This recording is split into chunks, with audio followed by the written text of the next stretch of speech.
Bonjour, bienvenue dans l'étude biblique du chapitre 4 de la Genèse. Comme depuis le début de cette étude, nous nous baserons sur l'hébreu, en apportant les nuances et précisions de la Septante lorsque nécessaire. Les deux premiers versets disent « Adam connut Ève, sa femme, elle conçut, et enfanta Caïn, et elle dit « J'ai formé un homme avec l'aide de l'Éternel. » Elle enfanta encore son frère Abel. Abel fut berger, et Caïn fut laboureur. Le terme yada, pour connu, sert ici à exprimer les relations intimes, mais il sert aussi pour la connaissance véritable. Puisqu'on nous parle de conception et de naissance, on voit bien qu'il s'agit de sexualité et de procréation. Lorsque Ève dit « j'ai formé », en hébreu elle dit « kaniti », ce qui sonne très proche phonétiquement de Caïn. C'est ainsi qu'on prononce Caïn en hébreu. Kaniti peut se traduire par « j'ai acquis » ou « j'ai produit ». La mention qu'elle fait de Dieu nous renvoie au chapitre précédent. Adam a reçu comme mission de travailler la terre, et Ève devait porter des enfants, et faire advenir celui qui allait écraser la tête du serpent. On voit qu'elle prend ceci très au sérieux, et y voit une collaboration avec Dieu directement. Puisqu'Abel est appelé son frère, il est évident que le focus principal est mis sur Caïn. Le nom Abel en hébreu se dit Ebel et se prononce Evel. Cela signifie fumée, vapeur. Ce mot est connu dans le fameux Vanité, tout n'est que vanité, tiré du livre de l'Ecclésiaste 1-2. Non pas que Abel signifie vanité, mais le verset est traduit déjà interprété. Vapeur, tout n'est que vapeur, pour signifier que rien n'a d'importance, de gravité, de profondeur. En tout cas, le nom Abel nous indique des choses sur les équilibres familiaux. Caïn est celui acquis avec Dieu, le premier-né chéri, et Abel, le deuxième superflu, pas vraiment considéré, peut-être pas vraiment attendu. À noter néanmoins que la profession d'Abel, le second par la naissance, est donnée en premier dans une inversion intéressante. Abel ne semble pas considéré très favorablement au sein de la famille, mais il est au contraire vu positivement par Moïse qui écrit le texte. Dans son commentaire, saint Jean Chrysostome aborde les notions de sexualité, de virginité. La sexualité, comme tout le reste, a été abîmée par la chute. Souvent, la tradition chrétienne a été présentée comme très hostile à la sexualité, au corps. Ceci est très caricatural. Déjà, le christianisme est la religion du corps glorieux, du corps ressuscité. Nous ne sommes pas hostiles à la matière. Elle est le lieu de la sanctification et de la rédemption du monde. Pour ce qui est de la sexualité, les pères de l'Église ont souvent semblé hostiles à celle-ci, mais c'est au péché qui l'accompagne, quasi inévitablement qu'ils sont hostiles. Car le problème de la sexualité dans la chute, c'est qu'elle a une tendance très puissante à objectiver l'autre, c'est-à-dire à le considérer non pas comme un but en soi, mais comme un objet pour soi. C'est donc la forme la plus abîmée de la relation à l'autre. C'est pourquoi la tradition patristique a souvent exalté la virginité consacrée, c'est-à-dire la virginité accompagnée de vœux, monastiques généralement. Au bout de quelque temps, Caïn fit à l'Éternel une offrande des fruits de la terre. Et Abel, de son côté, en fit une des premiers-nés de son troupeau et de leur graisse. L'Éternel porta un regard favorable sur Abel et sur son offrande, mais il ne porta pas un regard favorable sur Caïn et sur son offrande. Caïn fut très irrité, et son visage fut abattu. Et l'Éternel dit à Caïn, « Pourquoi es-tu irrité, et pourquoi ton visage est-il abattu? Certainement, si tu agis bien, tu relèveras ton visage, et si tu agis mal, le péché se couche à la porte, et ses désirs se portent vers toi. Mais toi, domine sur lui. » Nous avons ici le premier sacrifice de la Bible, le premier acte religieux en un sens. Qu'est-ce que le sacrifice? Étymologiquement, il s'agit de rendre sacré quelque chose, de le réserver à Dieu. Caïn va ainsi réserver une partie de sa récolte et Abel une partie de son troupeau. Le sacrifice peut également avoir une dimension non religieuse, et en ce cas, il s'agit davantage d'un pari sur l'avenir. Par exemple, un étudiant va sacrifier aujourd'hui un ensemble de choses, telles que certains loisirs, pour tout consacrer à ses études. Si le sacrifice est à la hauteur, il peut espérer demain réussir des études plus poussées, d'où le pari sur l'avenir. Je renonce à un bien moyen aujourd'hui pour obtenir un bien plus grand demain. L'importance du sacrifice est donc cruciale. C'est une partie de ce qu'il se joue ici. La question qui vient immédiatement est pourquoi Dieu agrée-t-il l'offrande d'Abel et refuse-t-il celle de Caïn? Est-ce parce que la terre est maudite et que donc Dieu ne veut pas de ses fruits? Si cela était le cas, les animaux mangeant les choses rejetées par Dieu pour cette raison devraient être frappés du même problème. Saint Ambroise de Milan explique que le souci pour Caïn vient du temps. Caïn a trop tardé. Il ne s'agit pas des prémices de sa récolte. Il a donné des fruits plus tardivement. Abel, de son côté, a donné les premiers-nés. Dieu a eu la priorité chez Abel, mais pas chez Caïn.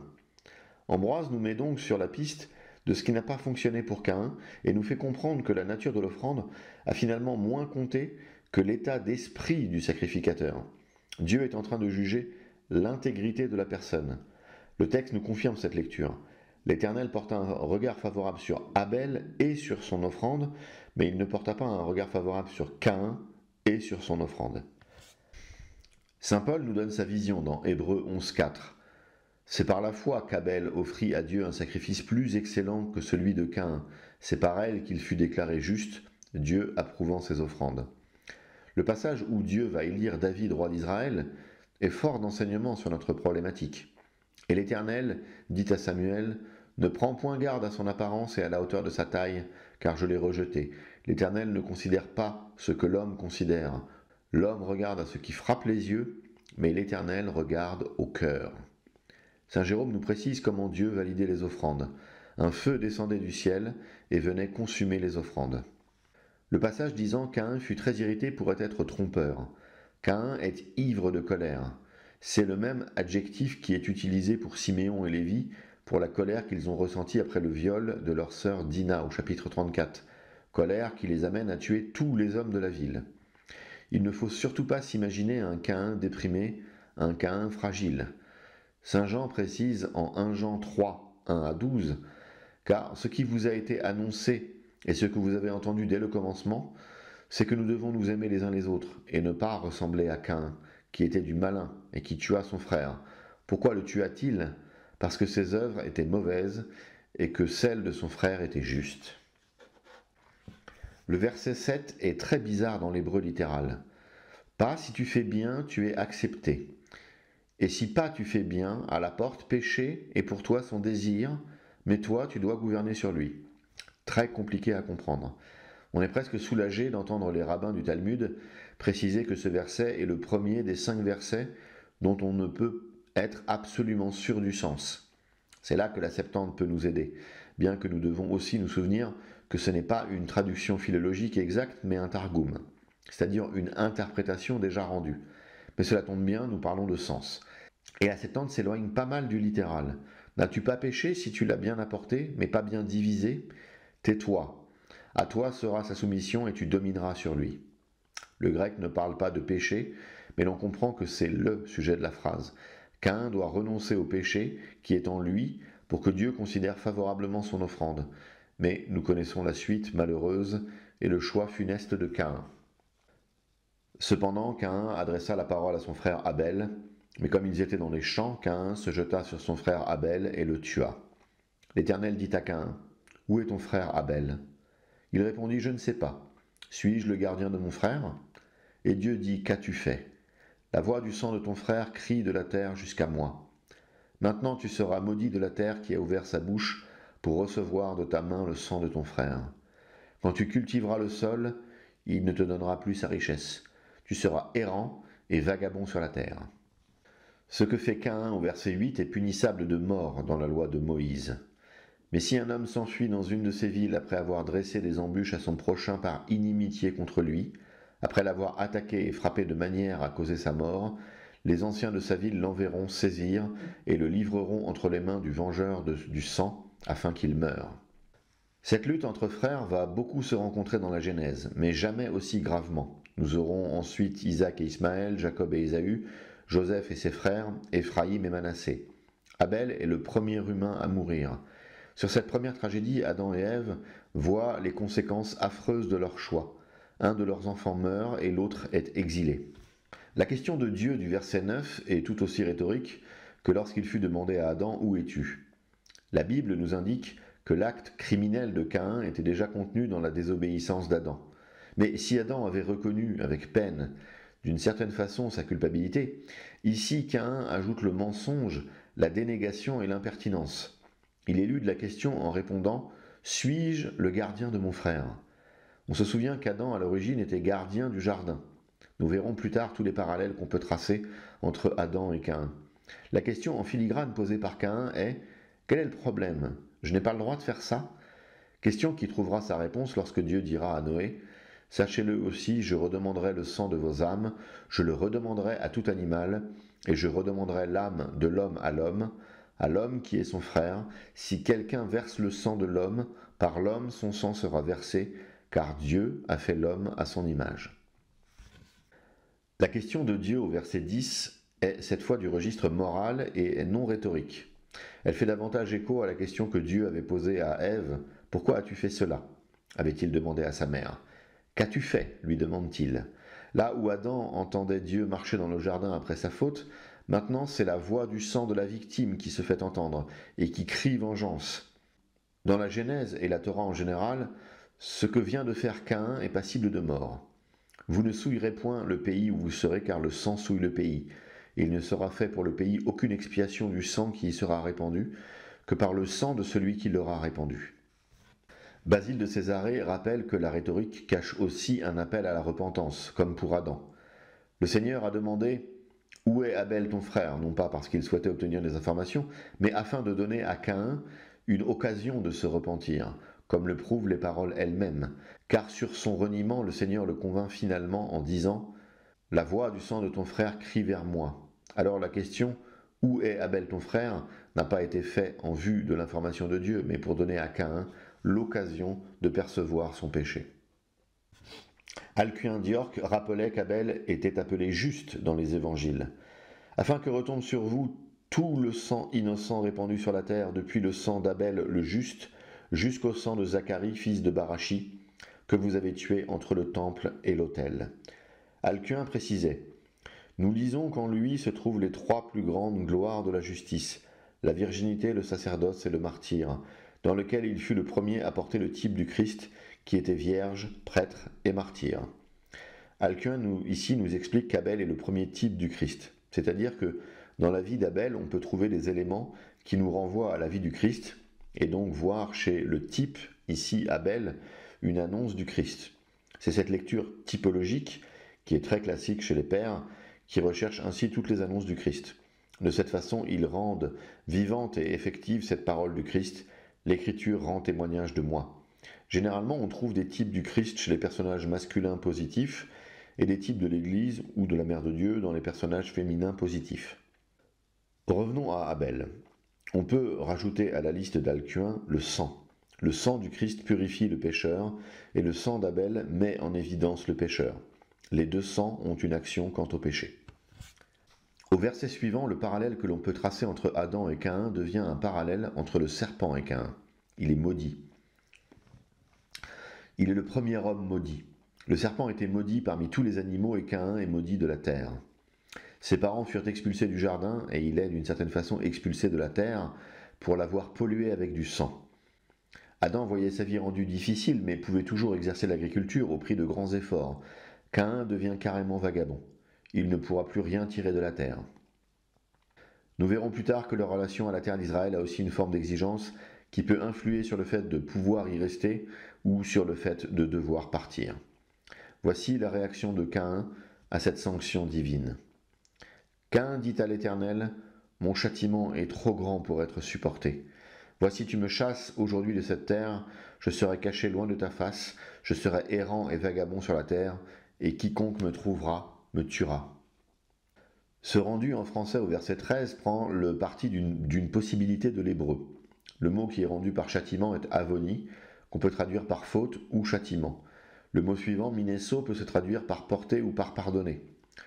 Le grec de la Septante tranche ainsi. Mon crime est trop grand pour que je sois pardonné.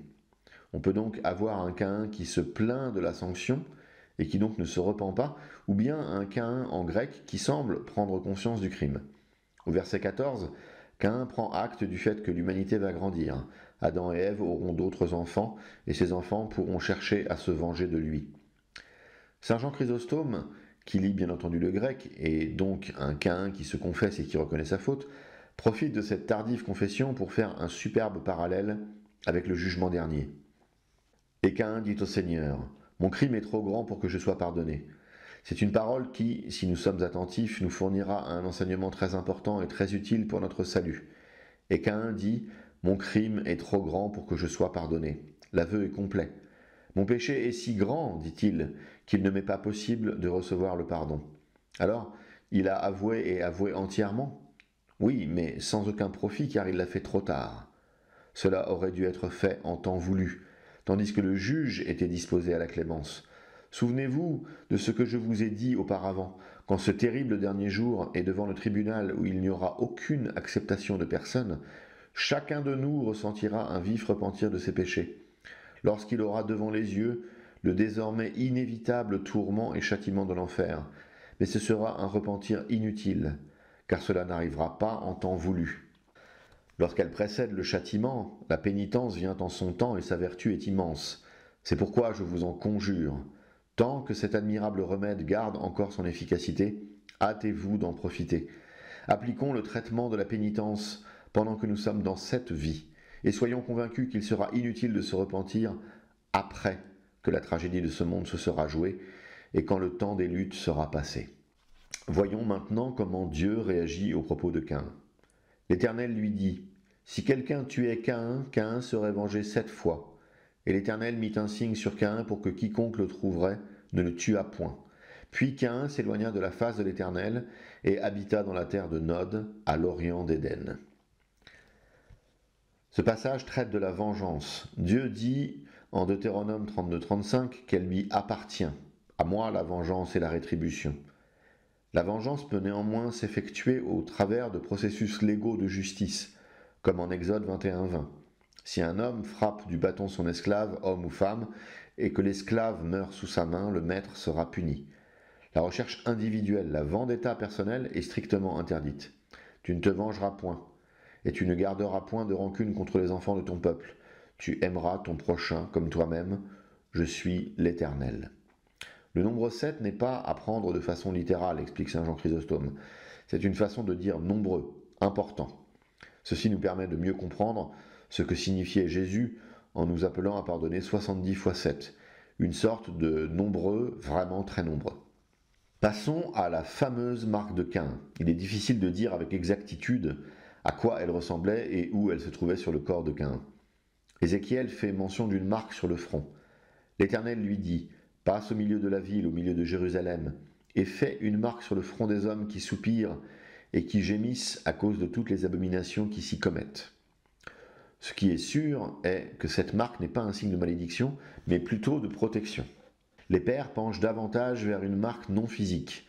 Alcuin explique « Le signe est le fait même qu'il vivrait toujours tremblant et gémissant, vagabond et fugitif, et n'oserait avoir une demeure paisible nulle part sur terre. Et c'est peut-être pour cela qu'il a fondé une ville pour être sauvé. » Augustin trace un parallèle intéressant avec le destin de la nation juive. Les Juifs n'en restent pas moins marqués. Ils n'ont pas non plus été vaincus de telle sorte que par les conquérants ils ont été engloutis.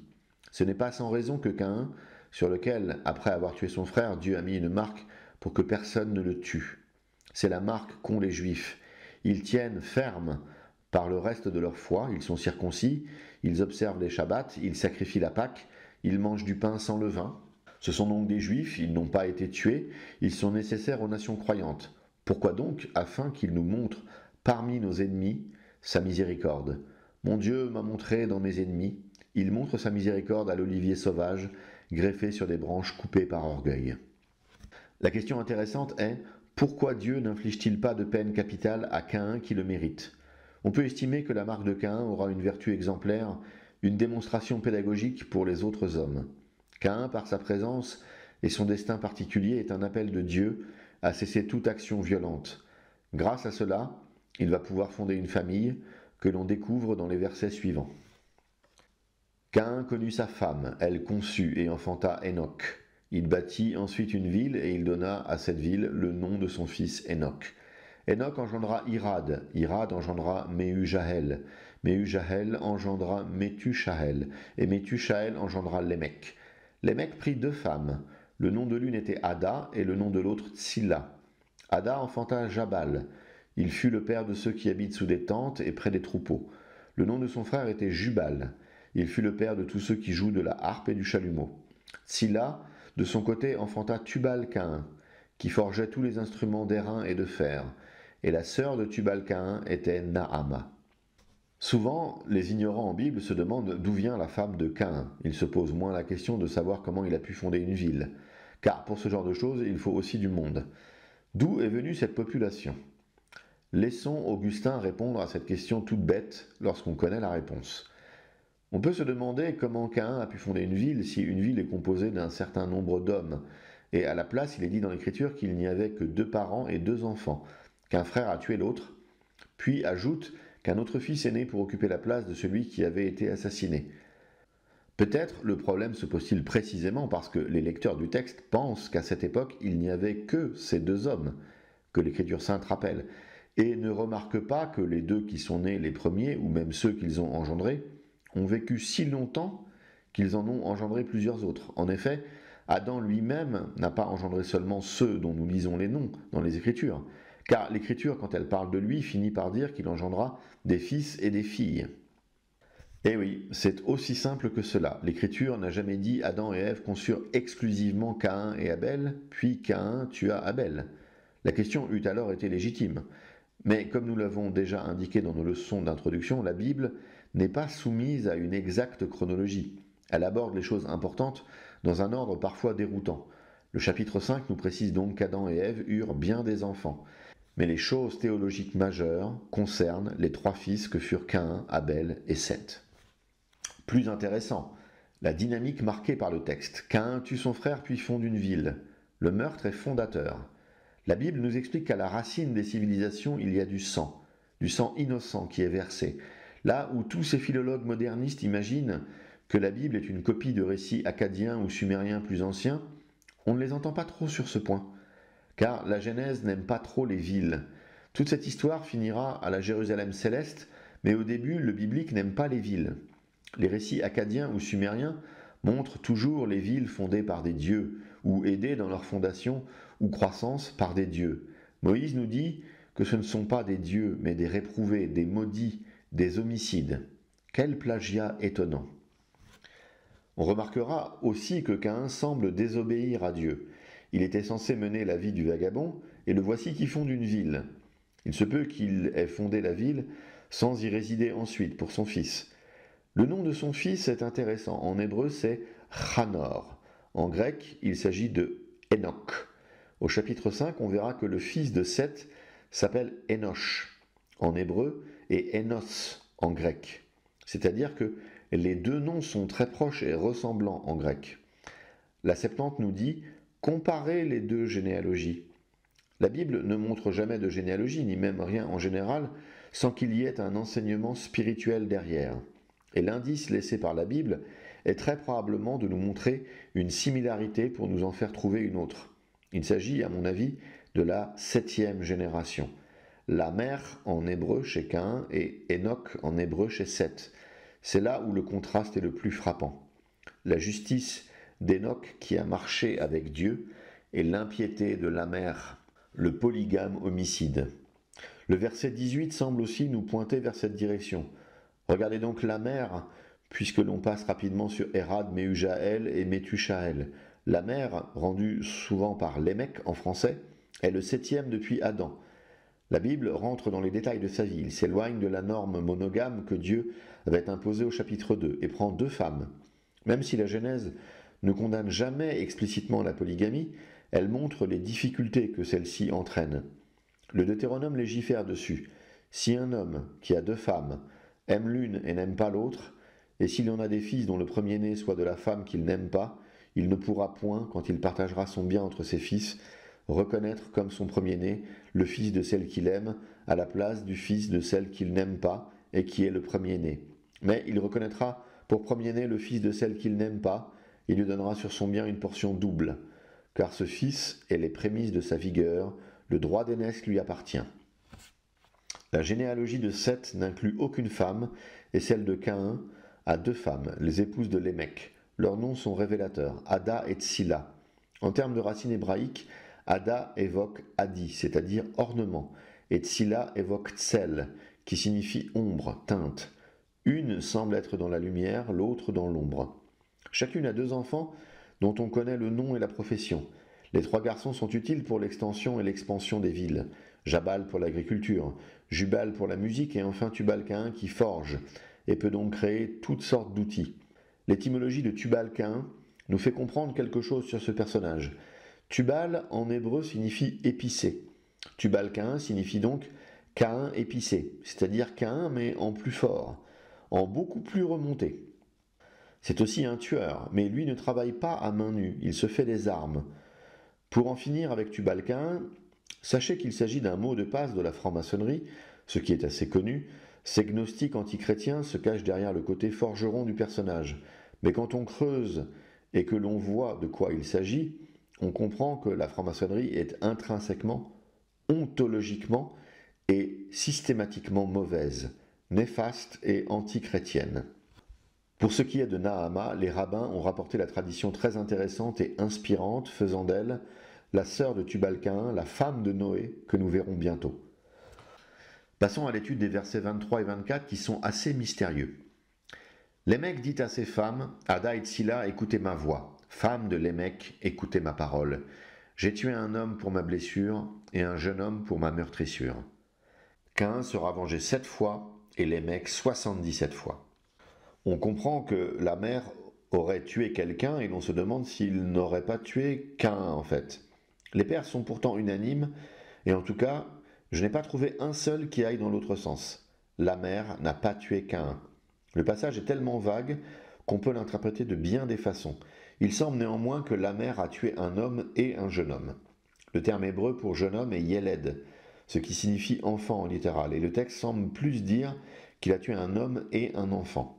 Il semble qu'au passage, il a été blessé. Une blessure par l'homme et une meurtrissure par l'enfant. Le verset 24 est le plus ouvert à l'interprétation. On peut imaginer un Lamer qui se lamente et qui, se comparant à Caïn, comprend que sa faute est bien plus grave. Mais on peut aussi lire un Lamer qui prend la marque de Caïn comme une sorte de trophée à dépasser dans l'horreur et qui se glorifie d'avoir réussi et s'en vante donc à ses 2 épouses. Jean Chrysostome semble pencher pour la première version. Néanmoins, il aborde un point intéressant qu'on pouvait déjà rapporter au moment du meurtre d'Abel. Aucun commandement ne prohibait le meurtre, et pourtant aussi bien Caïn que la mère voient que Dieu le leur reproche et ne voit pas d'injustice dans ce reproche. L'homme sait d'instinct ce qui est bien ou mal dans nombre de domaines. Universellement, il est connu, sans avoir besoin de loi, de prophète, de révélation, que le meurtre est un acte mauvais. Finissons ce 4e chapitre très riche avec la généalogie de Seth dont nous venons tous. Adam connut encore sa femme, et elle enfanta un fils, et l'appela du nom de Seth, car, dit-elle, Dieu m'a donné un autre fils à la place d'Abel que Caïn a tué. Seth eut aussi un fils, et il l'appela du nom d'Énoch. C'est alors que l'on commença à invoquer le nom de l'Éternel. Encore une fois, c'est le nom Seth en hébreu qui permet de comprendre pourquoi Ève fait référence à ce remplacement. Il y a un jeu de mots consonantique avec Sat, qui en hébreu signifie accordé, permis. Ainsi Seth a été accordé, ce qu'Ève comprend comme étant un remplacement d'Abel. On notera que Dieu, au verset 1, est le tétragramme. Ici, c'est Elohim, comme bien évidemment le même Dieu, puisqu'il n'y a qu'un seul Dieu, mais il faut comprendre par le mot utilisé que le rapport à Dieu n'est pas le même, ce qui va prendre son sens au verset 26. En effet, la prière ici est dirigée vers le tétragramme, c'est-à-dire que cette proximité avec le tétragramme qu'il y avait avant n'est plus là. Le tétragramme devient un objet de prière, non pas qu'il n'y ait pas d'intimité et de dialogue avec Dieu dans la prière, mais vous avouerez aisément que ce n'est pas automatique, immédiat ou simple. Pour l'humanité à ce moment, Yod et Vav et, le tétragramme, devient une connaissance théorique, une divinité comprise, et non pas une divinité avec qui on interagit de façon spontanée et naturelle. À noter que les pères ont une appréciation très positive de ce Enoch qui prie Dieu, tandis que de façon assez étonnante, dans l'herméneutique rabbinique, Enoch est très mal vu. Ils basent leur exégèse sur une lecture possible du mot commença, qui, vocalisé autrement, peut se traduire pollua. Ainsi, Enoch pollua la prière vers Dieu, ce qui fait que les rabbins le voient d'un mauvais œil. Ils voient même ici le mécanisme qui entraîna le déluge. Pourtant, nous verrons que le déluge est expliqué non pas ici, mais bien au chapitre 6. Voilà pour ce chapitre 4, verset par verset. Deux grandes choses dans ce passage.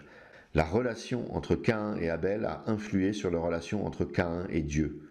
On nous l'enseigne dans des circonstances extrêmes, mais la chose montrée ici reste valide pour tous les cas de figure. Notre relation à l'autre impacte grandement notre relation à Dieu. Il est donc logique que Jésus ait érigé en commandement suprême le fait d'aimer Dieu et le fait d'aimer son prochain. Il est logique que Saint Jean écrive « Celui qui dit qu'il est dans la lumière et qui hait son frère est encore dans les ténèbres. Celui qui aime son frère demeure dans la lumière et aucune occasion de chute n'est en lui. » Et la deuxième chose, nous avons plusieurs éléments nous montrant une continuité entre Adam et Caïn. On peut aller plus loin en pensant cette continuité. Nous avions vu que Caïn, à un moment, devenait davantage comme le serpent que comme son père. On voit ici comment le péché progresse. D'abord présent dans le jardin, avec l'expulsion, il se répand dans le monde. Caïn tuant Abel, il se comporte finalement selon la postérité du serpent, qui avait pour but de tuer la postérité de la femme. Caïn était cultivateur comme son père. Il est expulsé comme son père, à cause d'un péché qu'il pouvait surmonter, comme son père. Mais on voit que le péché grandit. La Bible nous montre ici un mécanisme qui va culminer avec le déluge. Nous sommes au début de l'avalanche. La Bible va rentrer dans le cœur du mécanisme. Au début, une désobéissance, puis un fratricide entre Abel et Caïn. La mère nous montre une addition de problèmes, polygamie, plus meurtre d'enfants. Le chapitre 5 va donc venir comme la réponse que Dieu va susciter pour traverser cette tempête qui se prépare. Nous verrons au chapitre 6 que les forces du mal ont elles-mêmes leur propre agenda. Ces choses ne sont pas anciennes, poussiéreuses ou dépassées. Elles nous montrent les premiers mouvements sur le théâtre des opérations entre les forces fidèles à Dieu et les forces tentées par l'adversaire et sa rébellion. Le même chapitre introduit la notion centrale de sacrifice. Le sacrifice que le Christ a consenti sur la croix est vertigineux, et il est d'une magnitude qui ne nous concerne pas. Chacun sa place et chacun son rôle, mais l'Église nous invite à sacrifier ce que nous sommes pour devenir ce que nous pouvons être. C'est un merveilleux et exigeant programme. Si cela fait écho en vous, bienvenue dans les catacombes.